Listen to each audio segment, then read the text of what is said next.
love our country, don't we? It's amazing.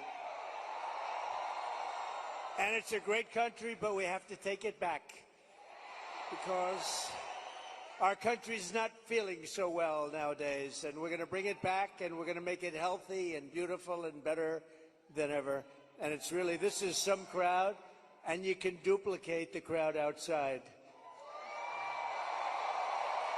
So if anybody would like to give up your seat, that would be okay.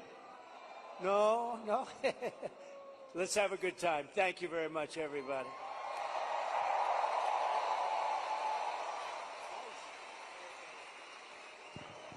That song gets me fired up every time. So great. Lee Greenwood, so great. Great guy, too.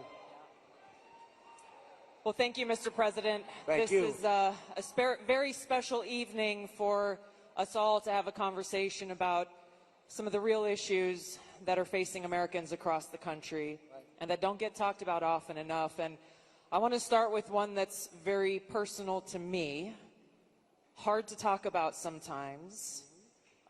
This is only the second time I've spoken about it publicly, but my husband and I were married almost 10 years ago.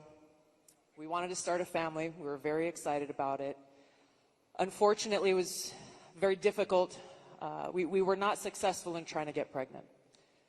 For us, IVF seemed to be the only option and the last resort.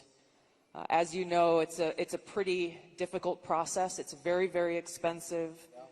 I was in Congress at the time, traveling. I would carry the medicine that I had to administer shots to myself sometimes in an airport bathroom. And ultimately, the most difficult part was every time going to the doctor for another transfer and hoping that it would result in a positive pregnancy test, and then being heartbroken over and over every time that test came back negative. Now, I know some of your opponents, your political opponents, are saying that you want to ban IVF. While it didn't work for us, it's worked for a lot of families. And I just know that there are women and couples in this crowd, or those who are watching here tonight, who may be going through this same struggle and are concerned about being able to have this option, either because they might not be able to afford it, or they're concerned that it just may not be available. And I'd love for you to talk to them about how they should feel. Well, thank you very much, Tulsi. And I didn't know about your situation. And it's tough stuff, right? Tough. Life is pretty tough. It can be beautiful, but it can be difficult. We are doing something with IVF, because IVF, as you know from friends and people you know, it's really worked out very well for a lot of people. It gave them a child when they would not have had a child. And I told my people I wanted to look at this a couple of weeks ago. And as you know, we have no taxes on a thing called tips, you know that? And I said, tell me, we did three things. We did that, and we did no tax for seniors on Social Security benefits. We want to have that. And I've been seeing a lot of IVF, and I kept hearing that I'm against it, and I'm actually very much for it. In fact, in Alabama, where the judge ruled against it, and I countered the judge and came out with a very strong statement for it. And the Alabama... You were very quick in your response to that. I was, but they were too. They were amazing. The legislature approved virtually my statement. I'm in full IVF, and it has really gone. It's terrific. And I said, so with the tips and with the Social Security, the no taxes on Social Security, I said maybe for IVF, and I've been looking at it, and what we're going to do is for people that are using IVF, which is fertilization, the government is going to pay for it, or we're going to get or mandate your insurance company to pay for it, which is going to be great. We're going to do that.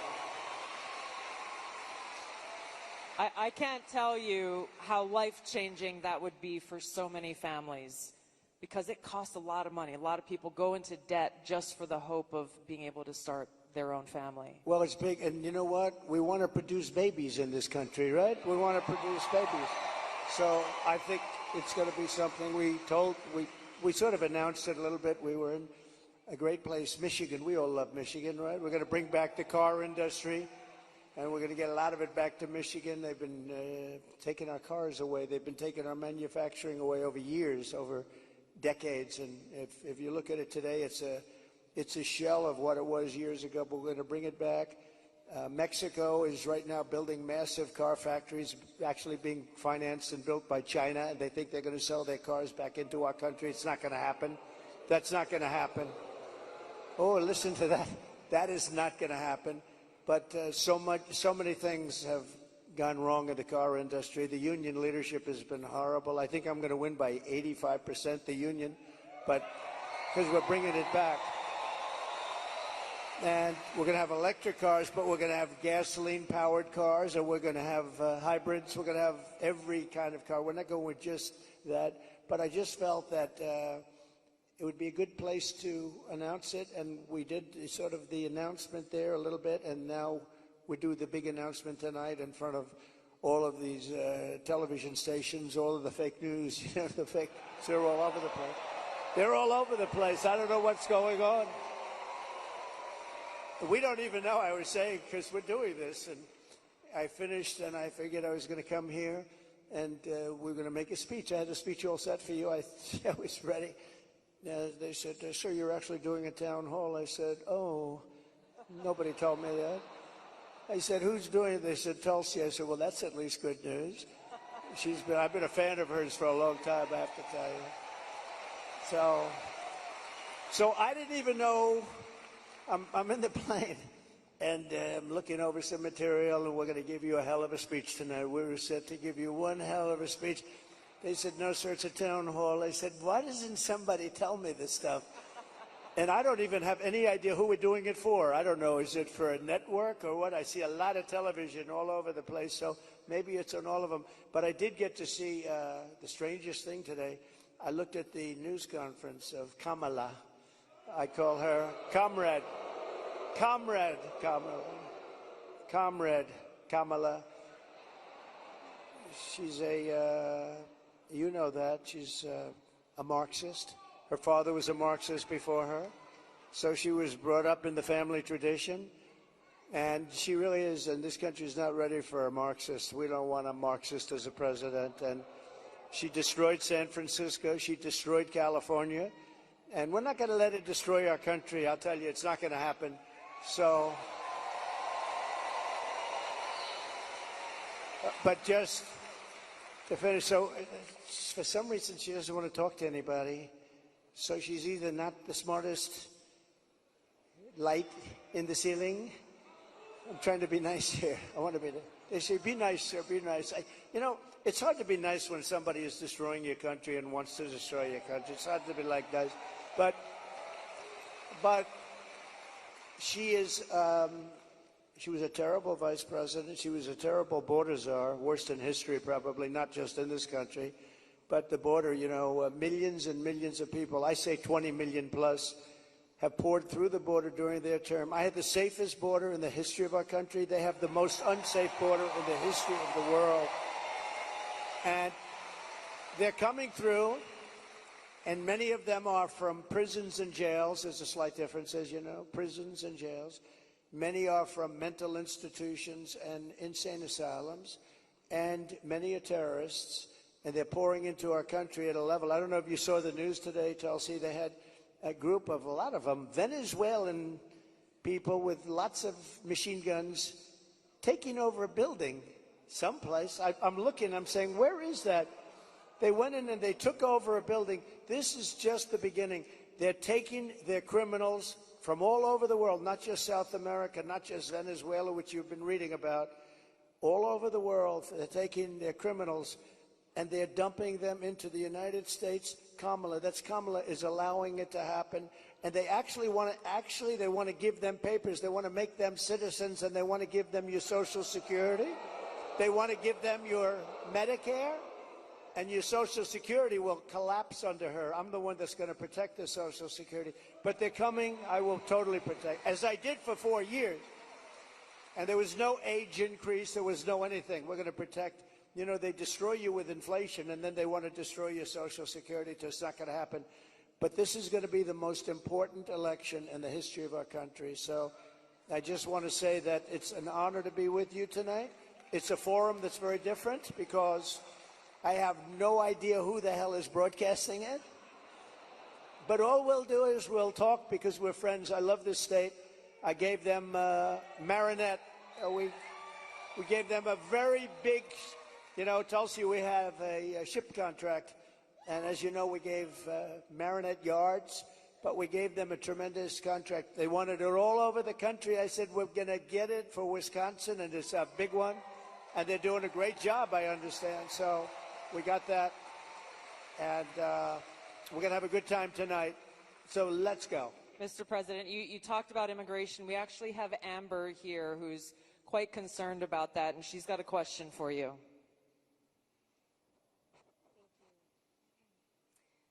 Mr. President, hello. My name is Amber, and I'm from Cameron, Wisconsin. I have 3 beautiful children, and I'm torn on who to support. My youngest daughter is here tonight. My oldest son is 18, and he just started trade school this week. Very proud of him. My concern is that illegal immigration is threatening opportunities for my children. I worry that it's taking away jobs from Americans. I'm wondering, what will you do about that? All right, well, it's great. I think I'll stand up and... Do you mind if I turn around? Thank you, Amber, very much. And you're right. I'll tell you, we have the people that I'm talking about. They're pouring in at levels never seen before. They're coming in by millions and millions, and a lot of them are taking the jobs for the black population, the Hispanic population, and unions are going to be very badly affected because, and I was talking to some of the union heads who I actually do get along with, but they're very concerned about it because the jobs that are, the people that are coming in are just taken, and it's going to start with the black population. African Americans are losing their jobs, and I don't know if you heard the latest statistic that of the jobs that these people created, which is very little, every single job was taken, about 107% was taken by illegal immigrants. There's been no job creation from them. The jobs were filled by illegal immigrants.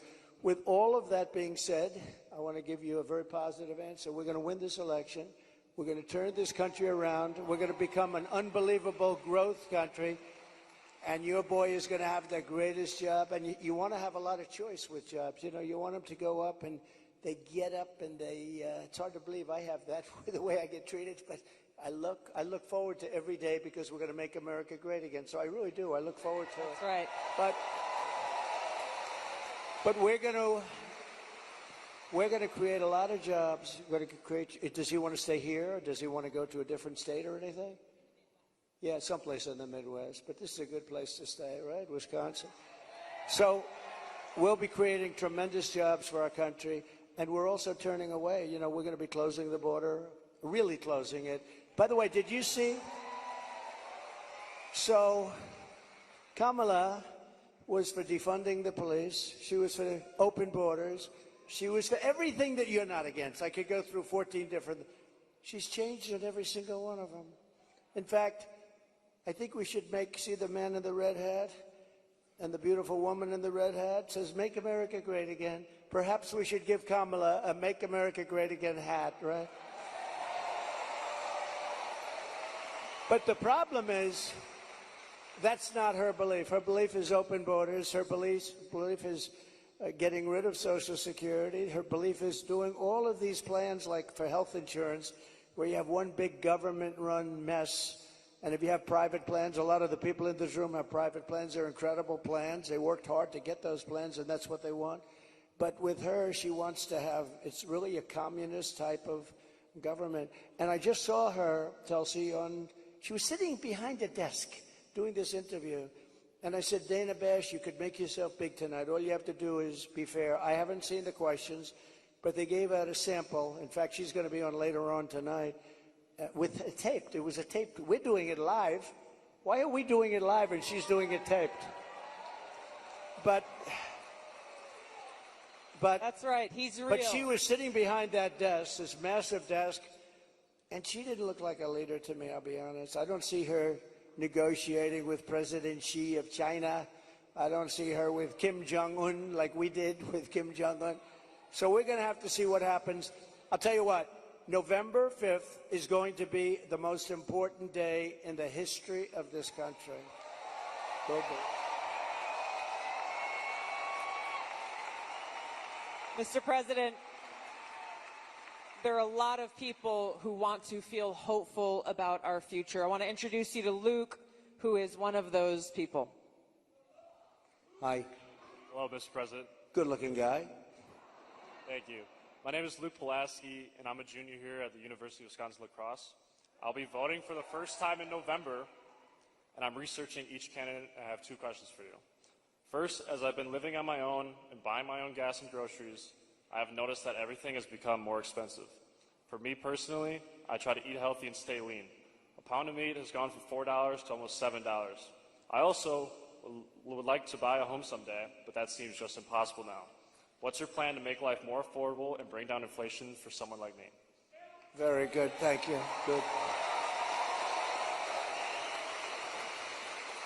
It's probably the question I get most. You know, they say you're going to vote with your stomach. I don't know if you've heard it, but it's a little bit true. And groceries, food has gone up at levels that nobody's ever seen before. We've never seen anything like it, 50, 60, 70%. You take a look at bacon and some of these products, and some people don't eat bacon anymore. And we are going to get the energy prices down. When we get energy down, you know, this was caused by their horrible energy wind. They want wind all over the place. But when it doesn't blow, we have a little problem.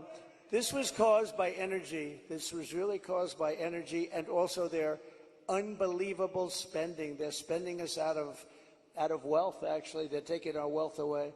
But it was caused by energy. And what they've done is they started cutting way back. We were in third place. When I left, we were by far in first place, beating Russia, beating Saudi Arabia. And we were going to dominate to a level that we've never seen before. And then we had a bad election. I'll be very nice. I'm supposed to be nice when I talk about the election, because everybody's afraid to talk about, oh, please, sir, don't talk about the election, please. You know, if you can't talk about a bad election, you really don't have a democracy if you think about it, right?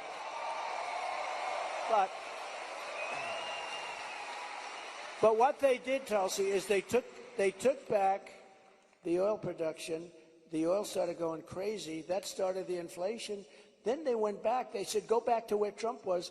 The problem is that we would have been 3 times that level right now. We would have been so dominant over Russia and Saudi Arabia. Look, Saudi Arabia, Russia, a lot of oil. We would have had more. You know, we had something in Alaska, Anwar, that I created. I mean, Ronald Reagan wanted it. You remember? Ronald Reagan wanted it. They all wanted it. And I got it approved. Nobody was able to get it approved. I got it approved. And the first week in office, they turned it back. They said, no, it's the biggest site possibly in the world. Could be bigger than Saudi Arabia. Well, we're going to start that up. We're going to become the energy capital of the world. We're going to pay down our debt, and we're going to reduce your taxes still further. And your groceries are going to come tumbling down, and your interest rates are going to be tumbling down. And then you're going to go out, you're going to buy a beautiful house, okay? You're going to buy a beautiful house. That's called the American dream. The American dream. Thank you. Mr. President, I want to ask you a question about national security, but first I think it's important to point out what Luke is talking about, the cost of groceries, the cost of gas, the cost of housing, mortgages, rent, everything has gone up. Kamala Harris's plan that she has announced is government price controls. And I think it's important to touch on, you just laid out your plan. What's going to happen if Kamala Harris institutes price controls? So that's a communist plan. It's never worked. And it's been tried by others. Believe it or not, Richard Nixon tried it. A lot of people tried it.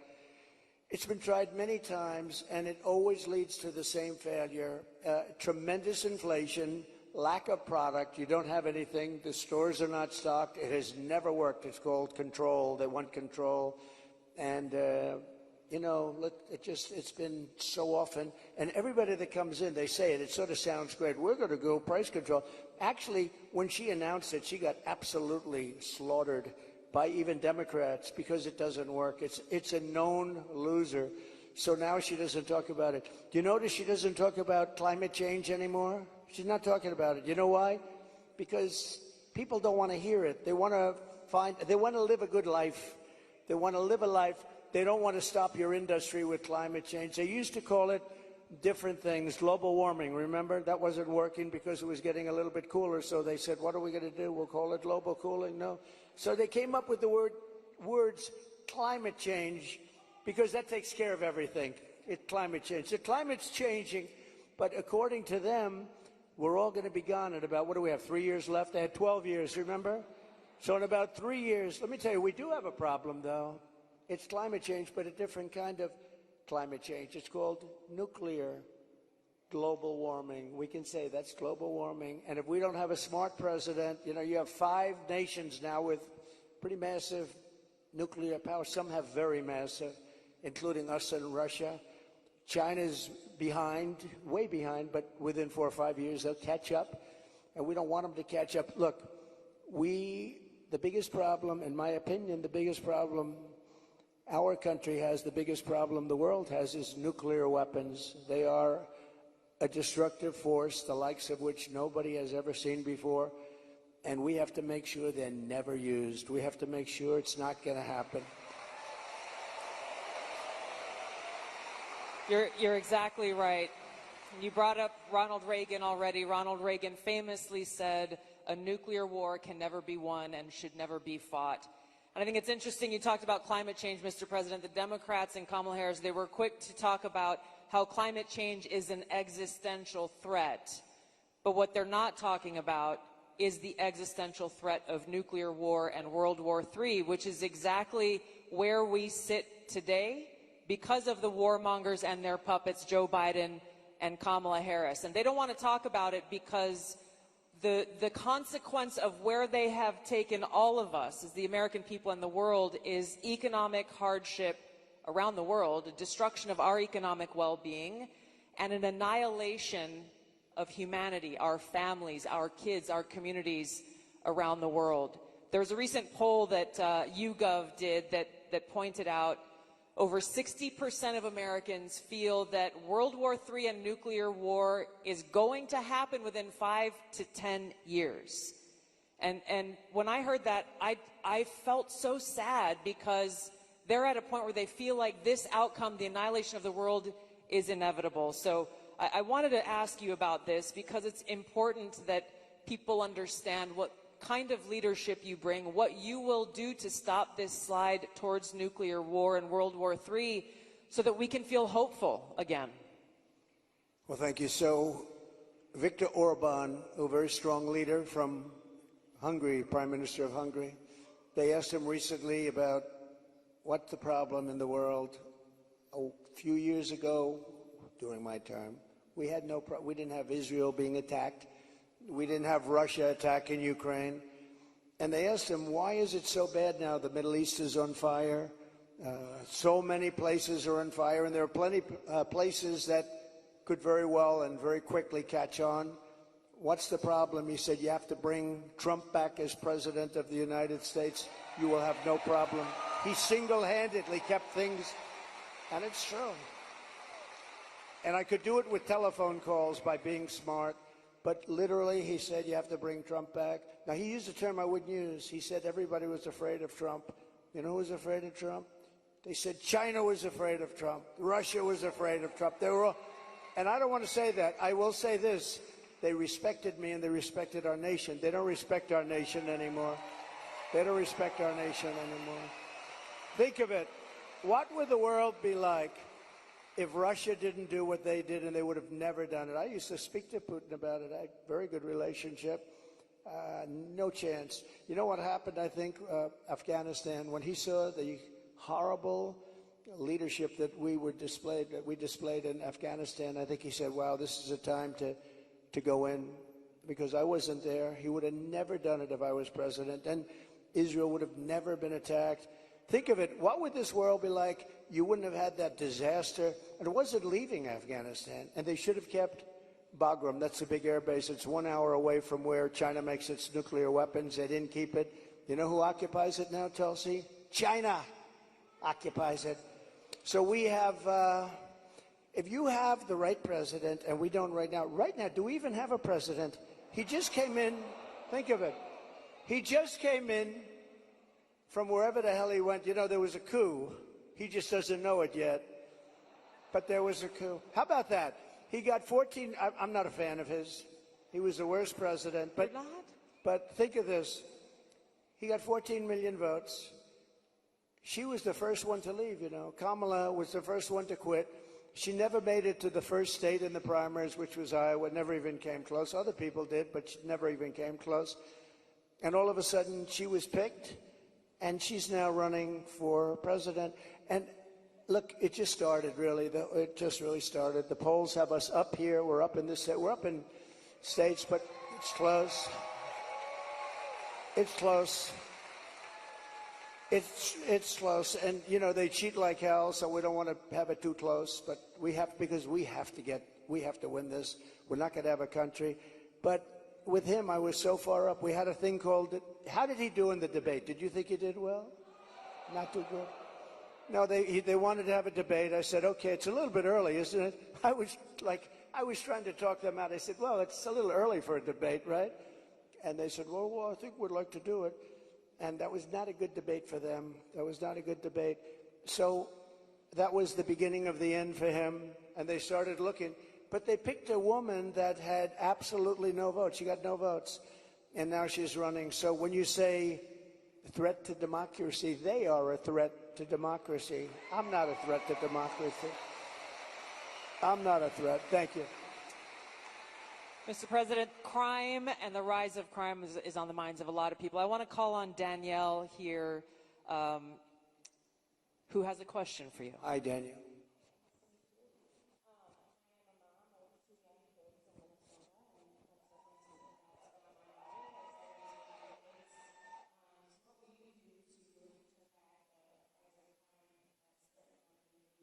Well, you need, and you get a lot of those questions from Minnesota.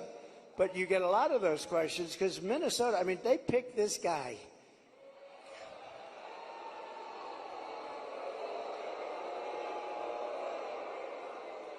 He is weird. Right?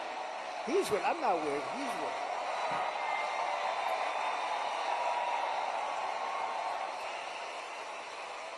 No, he's a weird guy. He's a weird dude. You know, see, they come up with sound bites. They always have sound bites. And one of the things is that J.D. and I are weird. That guy is so straight. J.D. is he's doing a great job, smart, top student, great guy. And he's not weird, and I'm not weird. I mean, we're a lot of things. We're not weird, I will tell you. But that guy is weird, don't you think? You know, he signed for, and this is, who would think that this is even happening in our country with men playing in women's sports and all of this? But he has it at a level that nobody can believe.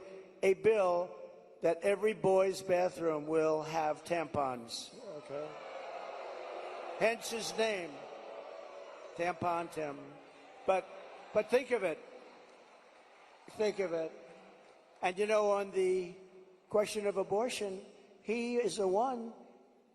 Abortion in the 9th month. And if the baby in Minnesota, and I'd love to win Minnesota because those people aren't digging this guy. They're not digging this guy. But think of this. 6 states, Minnesota's one of them. If the baby is born, you're allowed to execute the baby think of that, after birth in Minnesota, you're allowed to execute. And you remember the former governor, not the current governor, who's terrific, Glenn Youngkin. We're going to win maybe Virginia. We could do that. But the former governor, and he said, you sit the mother down and the father down. You sit them down and you talk. And the baby is born and you make a decision what to do. He meant, do you execute the baby after birth? And according to what they have passed and legislation in Minnesota. They're allowed to execute the baby after birth. And this guy is a participant. And that's why she picked him, because she is, in fact, a Marxist/communist. Remember, I'd say all the time, our country will never be socialist, right? We will not have a socialist. Well, I was right. We skipped socialism. We went to communism. This woman has to be stopped. Mr. President, we have time for one final question. I don't know if we can get a mic to Bernardo. He's got an important question, given very soon we will be honoring the anniversary of September 11th and all of the lives that were lost on that tragic day and that tragic attack where we were attacked by radical Islamist terrorists. And Bernardo wanted to share his thoughts and had a question for you on this. Thank you. Mr. President, my name is Bernardo. I'm a voter here in Wisconsin, live in the wonderful La Crosse County here, and I'm also a father of 8. I have 7 here with me.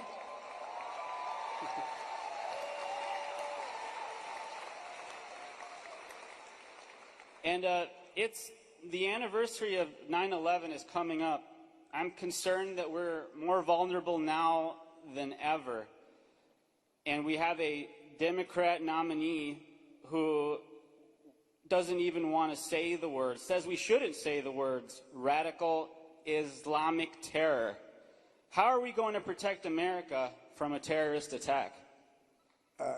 First of all, it's a great question. And, you know, we have radical Islamists pouring into our country along with everybody else right now. They're coming in at levels that nobody's ever seen before. We kept them out. We had 1 year where Border Patrol put down, it was, I believe, 2019, where they, and I don't believe this, I don't believe it's right, but I'll take it. They said 0 came in 20, that was my term, 0. Now we have thousands. I'd like to say that was true. It's probably not, because I can't imagine that, but we were very tough on that. Now they have thousands and thousands coming in, along with the prisoners and along with the crime. And remember, a lot of these countries like Venezuela, their crime is way down because they've moved their criminals into our country. It's not even believable. But your question on Islamists and all of the jihad and all of the things that they talk about, they have to respect your country. They have to respect your leader. You know, I had no radical Islam crime for 4 years, and I didn't want to talk about it. I wanted to, I talked about it after, but I didn't want to talk about it during. I don't want to say like, I had absolutely, and the next day you get hit. But we had none, 4 years of it, because they respected your president, they respected your country, and they have to, we have to bring back that level of respect, and we're going to do it, we're going to do it. And we're not letting the wrong people into our country. Okay, thank you very much. Great question. Thank you, Mr. President. I know you have run out of time here, but thank you for having this conversation with the people of Wisconsin and people across the country who are watching and concerned about these very same issues. Thank you, Mr. President. Thank you everyone, for being here. Thank you, everybody. Vote. Vote.